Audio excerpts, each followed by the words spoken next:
This is all about the Riot Baits Vigilante.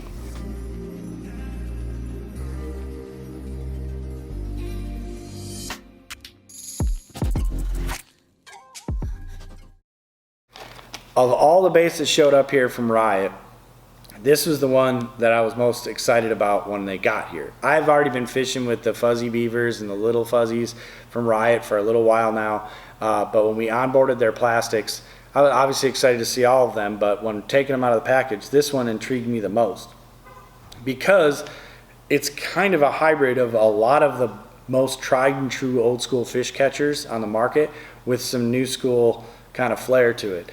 So as you can see, it's kind of brush hog shaped, right? It's a thin body, which a brush hog's, you know, there's a lot of people who want to give you an opinion on what that's supposed to mimic, but obviously it's almost like a lizard style body, but it's designed to be pitched and flipped around those spawning spring months, and even later into the summer as you get matted vegetation for punching through vegetation, because they have slender bodies and they get that reaction bite out of fish.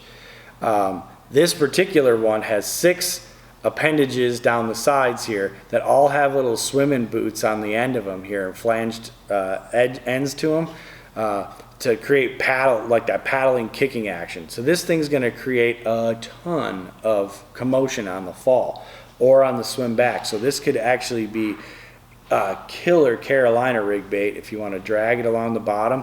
If you fish a flip shot aggressively, which is basically a drop shot with a bigger hook in it, and you can fish it on a bait caster. If you fish that aggressively and drag it really fast and hop it around a lot, this would be a killer bait to fish that way as well. But it's gonna shine at being flipped and pitched.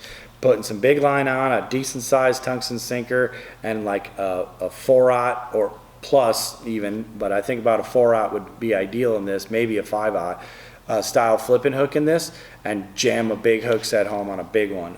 This is definitely a reaction bait, reaction bite type bait for flipping that I think is going to find a home in a lot of people's tackle boxes, because Riot's a really cool company, and you can tell they're really paying attention to the little subtle differences that make these baits stand out. So like I said, get yourself some tungsten weights, some 4 or 5/0 hooks, go flipping.